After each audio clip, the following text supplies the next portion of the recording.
With the help of the small tin lamp placed at the center of the single-roomed house, Selina Iminza tightens the kanga, holding to her back her 5-year-old daughter Lynette, who was diagnosed with cerebral palsy, this after getting meningitis at 5 months of age.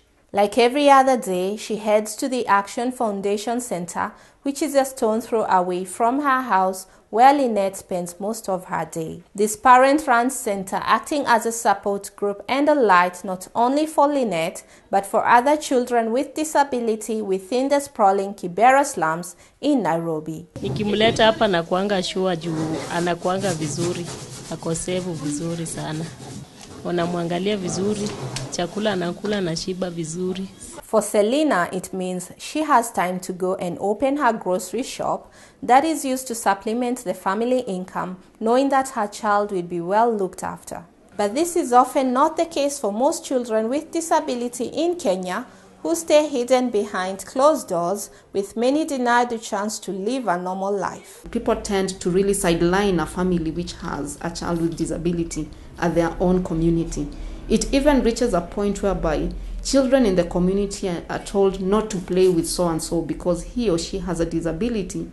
And they tend to believe that it is like once your children play with a child with disability, then they're going to acquire the disability, which is very, very wrong. Rose Muthe is busy preparing lunch for the few children that have made it to the center today. She not only cooks here, but also helps to care for these children. Among them is her daughter Jane, who also has cerebral palsy. Nilikuwa naenda kama Kenyatta ni 500. Na kama una pia itabidi sasa mtoto atafanyiwa mazoezi. Hasa hapa ndio tulikuwa tunasaidika juu kuna wenye wanakujanga sasa kuwafanyisha mazoezi. Sasa hiyo mimi naona nimesaidika hapo kwa mtoto juu saa zingine unaweza kukosa juu pia kupata hiyo pesa 500 ni shida kwetu.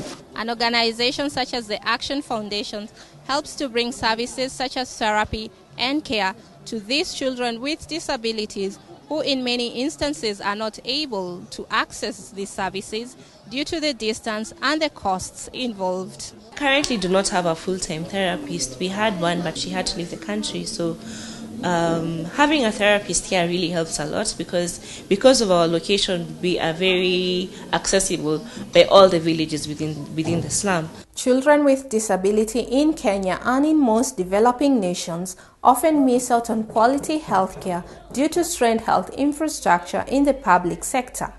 In Kenya, there are 17 doctors for every 100,000 people, which is already below the World Health Organization mark of 36 doctors for such a population. We have most of the pediatricians here in Nairobi, but go out there. Go to Nyambura, there is only one. Go to Isiolo, there may be one.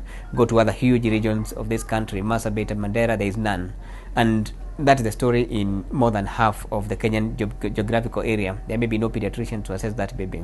This year, the Kenyan government allocated about 6% of its budget to the health sector, which stakeholders say will do little to deal with the infrastructure challenges and the mandate of bringing quality healthcare services closer to such marginalized groups.